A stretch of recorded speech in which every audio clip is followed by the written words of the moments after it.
Okay. Ladies man. Family man. Okay. So that ladies man is a wild man. A white man, like and a white family animal. man is a domestic man. So depend on who you marry. So it's if you marry a white animal. Ndewonu ụmụnne m ndị Igbo ndị ọma njem ọnụ ekelekwa m unu ebe nsi ewetara unu ozi a bụ n'ụlọ ozi ndị sim.ha asịrị FM aka m abụkwa nwanne gị nwoke 042 Solex onye akụkọ ụwa.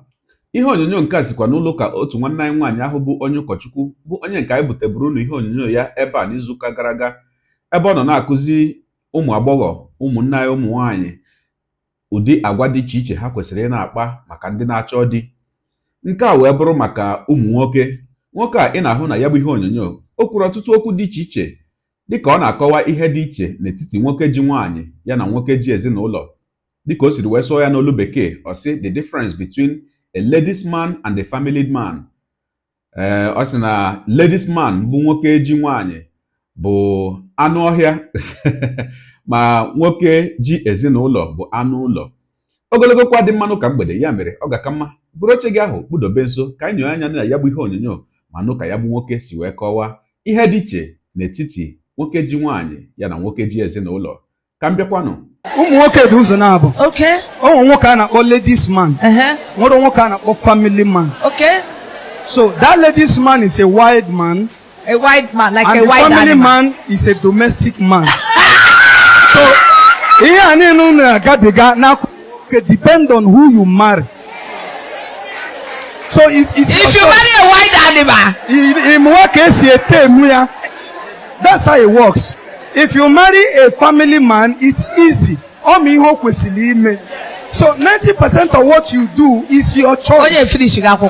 Because the domestic man might not be because that day I'm going to tell you even if it's 20 minutes because how come I not working?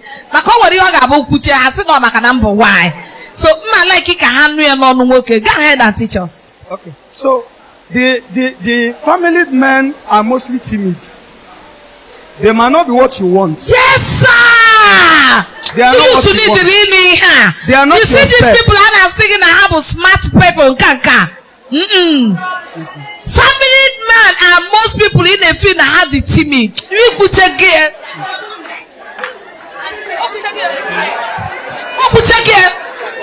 This guy is too intelligent. Go ahead. Okay. Hallelujah. Are you listening? So go ahead. Okay, and 90% of the family men are very close to their mother. Okay. That's a secret. Okay. Because it takes a mother to domesticate a man. Hey! That's how it works. Go ahead, repeat it again. 90% of family men are close to their mother. Because it takes a mother to domesticate a man. Now, the ladies man, most of them are not close to their mother. And being not close to your mother, it matter how to defend a woman. When you're always out there are some certain things your mother might not open up to you. But when you learn it and you're a domestic man, you know how to get into a woman, your wife, so that she can open up some certain things. Because we all know that one can keep secrets. That's the truth. This guy did. On the other hand, now there are so many issues all the times between husband and wife. I'm sorry, I'm going to up to 18 years here. One you can say, okay, and I like it here, and I did about 2 minutes man. I seen 2 minutes producing 4 children. That man is a domestic man. All they care about is the well-being of their family. They don't dress well. You are gonna dress here. They don't even have style or very timid. But all he care about is his family. And they are stingy. Not that they are stingy, but they are saving for you. You might see it as stinginess, but no. They are trying to put something out because the real value of a man is after your burial, what is left for your family. That's your real value. That is your value, nothing else. So while they are trying to save, you are accusing him of being stingy. He's not. On the other hand, a ladies' man will pamper you, give you what you want, spend as you like. 90% as they are spending on you, they are spending on someone else outside. That's the truth. So all you need to do is make sure that you are on the same page with your husband so that you can easily suggest. Now, obroni lugo a ladies man already. Chineke ga-enye ga aka ka domesticate here na Jesus. But if you are yet to get married, know who you are getting married to. It's very important. He made another mistake, forget it. It takes a man nothing to defend his wife. But if he's a ladies man, I don't have difficult because he has pride to protect first. But a domestic man knows that after man, you must have your family.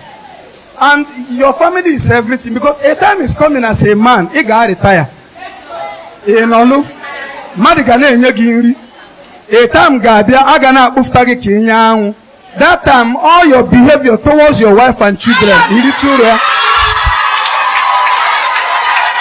that's how it works. That's how it works. So be careful. Be very careful. Be very, very careful. If you are the type that fights, if you are the type, hallelujah. Excuse. If you are the type that fights, beat your wife. By the way, beat your wife, you're an animal.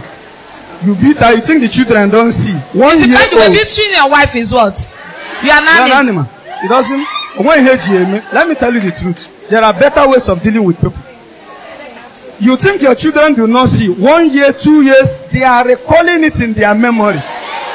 It is registering. The worst thing you can do is to quarrel in the presence of your children.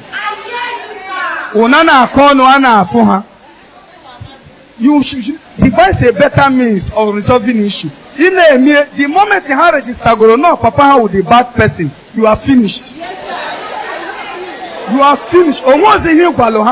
There is nothing you tell them. If their mother is the problem, they know. But they always tell you that you be a man. That is man's love to another man is telling you to be a man. Yes, sir. Hey! It's a domestic animal.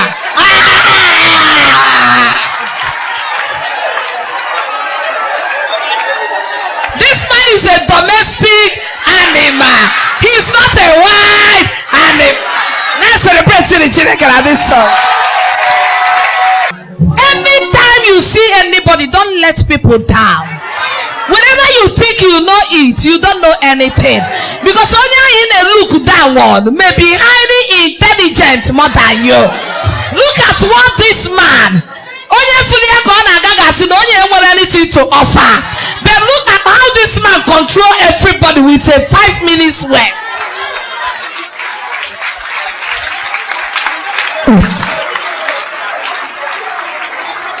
Gente, youth, one opportunity. Come when the time to choose. You will celebrate God. Because do you know why you should celebrate? Because you still have time. And you have to go wide and you remember wide the couple domestic. Domestic and you that is why you cannot have it all. This man may be a domestic animal, man not anything, man not the good in a family, because not to expose like others, and that is the man you need. I was telling my guests, even I didn't I just anyway, come tap there, chuku. You got to go.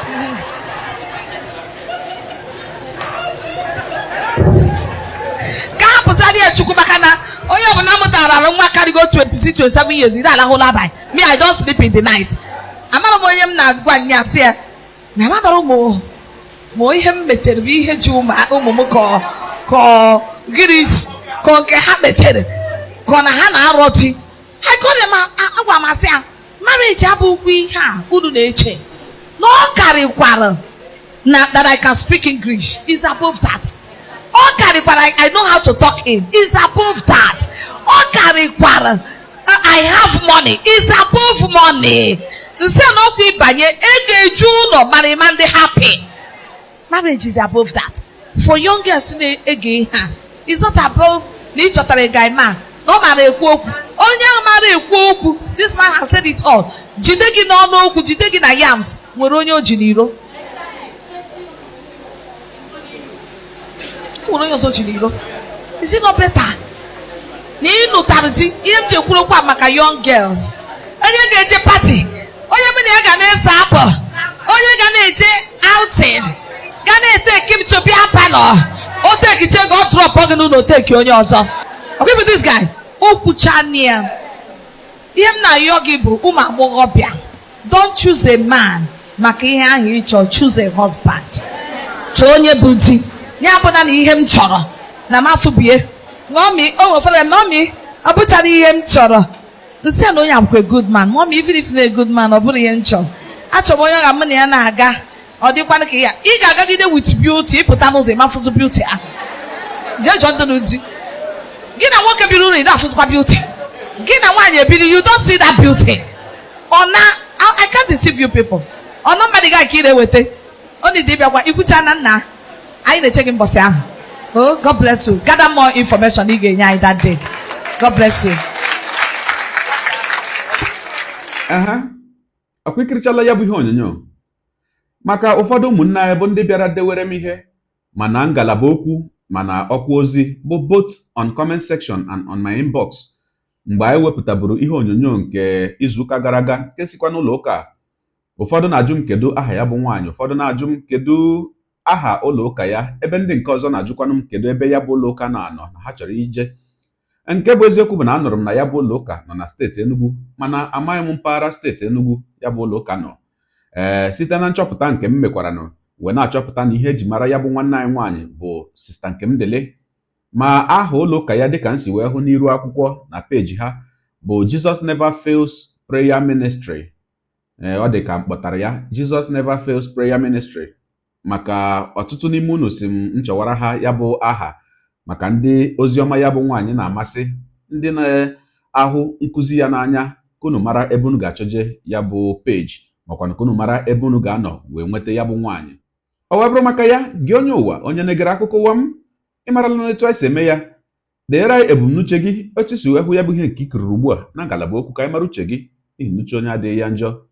Daalụkwa gị onye na-eso eburu anyị sonye, ekelekwa gị onye asị gị jide ka iji, onye asị ya jide ka o ji, ịmara na nke o ji kacha mma. Taa bụkwanụ mbụ ị na-ahụ ihe onyonyo anyị, asị gị nnọọ. Onye gị na ya ka nọkwa bụ 042 Solex, onye akụkọ ụwa iru akwụkwọ efere mba ụwa. Ya mere ọ bụrụ na ka m mere dị gị mma n'obi nwanne, biko ọ bụ na Facebook na Instagram ka ị na-ahụ ihe onyonyo apịara m follow, ọ bụ na YouTube ka ị na-ekiri ya bụ ihe onyonyo pịara m subscribe ya na mgbịrịgba anya n'akụkụ ka ị nwee ike na-enweta ihe onyonyo ndị ọzọ m ga na-ewetara gị n'ọdịnihu.